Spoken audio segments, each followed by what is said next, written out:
Hey guys, it's been a little while since you've seen me face to face. I am here to do a review of a book that I finished reading today, Superman, Past and Future.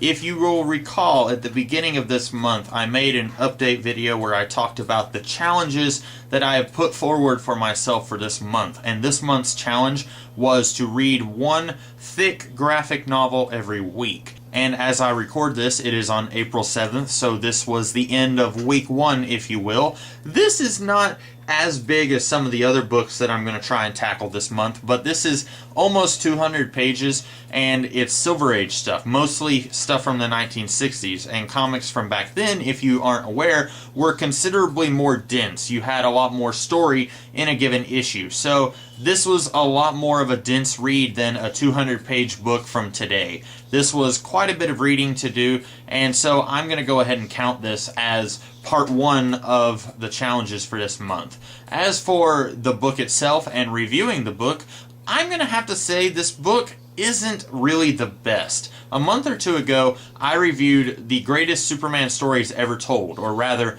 I reviewed the first printing of that, which was from like '89, I think. There have been several printings of that book, and each printing has collected different Superman stories. So the one I reviewed is probably different from the one that you might own and have on your bookshelf. But the one I reviewed had a lot of stuff from the 60s, a little bit from the 70s, some stuff from the 40s and 50s. And that book, I would have to say, it was 80% really good stuff and 20% stuff that wasn't really that good. I'm afraid I'm going to have to say that this book is kind of the opposite. It's 20% stuff that's really good, and 80% of it is just kind of, oh, that's kind of disappointing. Some of it is a so bad it's funny kind of thing.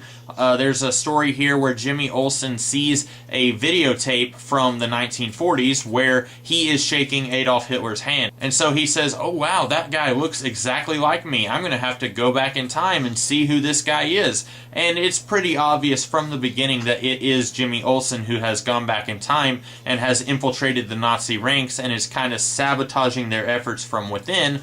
And it takes Jimmy until like the very last page to realize, oh, it was me in that video. A lot of it is kind of on that level of bad. There are a few stories here that I really liked, though. There's one story called Under a Red Sun, or Under the Red Sun. I don't remember what the title is. And I'm pretty sure there was an episode of Justice League that pretty much straight up adapted that story. And of course, there were a few things from that comic that weren't in the episode and vice versa, but the idea is very similar. And I thought the idea in this comic was very well done. I thought it was very well done, in fact. There's a couple of other issues here. There's one from the 1980s where a woman from the future comes back in time, and it's kind of sort of like the Jimmy Olsen thing where she finds out that something from the past that she knew as history is actually because of her, but it's handled quite a bit better than the Jimmy Olsen thing.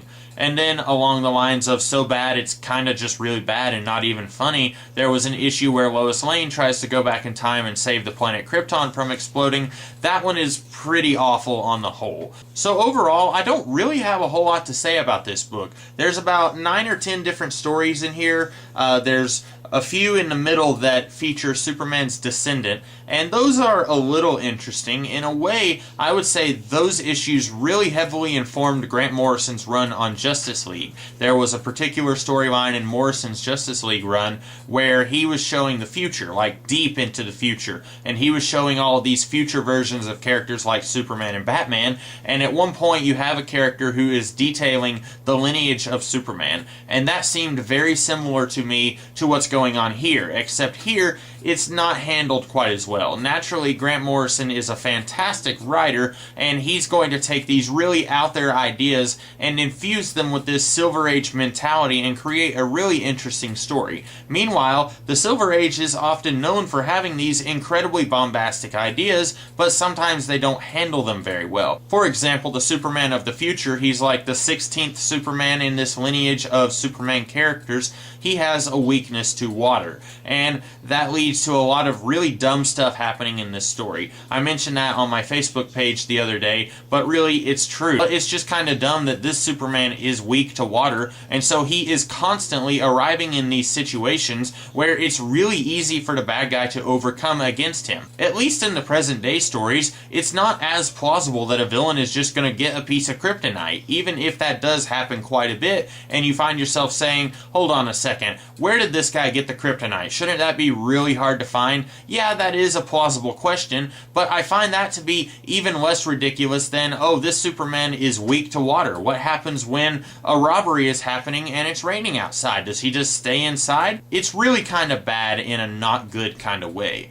Overall, there are some really good stories here, like I said. There's also some stories here that aren't very good. But if you like the Silver Age, if you like the Superman stories from the 1960s, you'll probably like this book. There's just a couple of stories in here that I would say are outright bad. Most of them are either bad in a funny way or are pretty good. There's just one or two in here that I'm like, I would never want to reread that comic again. But for the most part, I enjoyed myself here, even with the stories that I did not really enjoy all that much and would probably never read again. I am glad that I did read this book, because like I said when I was reviewing the Greatest Superman Stories Ever Told book, I am glad that I got a chance to read some more Silver Age stuff, because DC Silver Age is an era that I'm not hugely familiar with. I know things about the Silver Age, but I haven't read a lot of Silver Age stories. So it's always an interesting experience and an educational experience for me when I have the chance to do that. And I definitely think if you want to have that sort of experience, if you want to learn more about the Silver Age, you should definitely go and pick this book up. And that's about all I have to say here. I hope that this review was helpful for you guys. If it was, be sure to like, share, comment, and subscribe. And if you didn't like this video, be sure to tell me why in the comments below so that I can know what I need to do to change the channel to better fit the way you want it to be done. And I will be back tomorrow with another kind of video. So until then, I will see you guys later. Have a great day.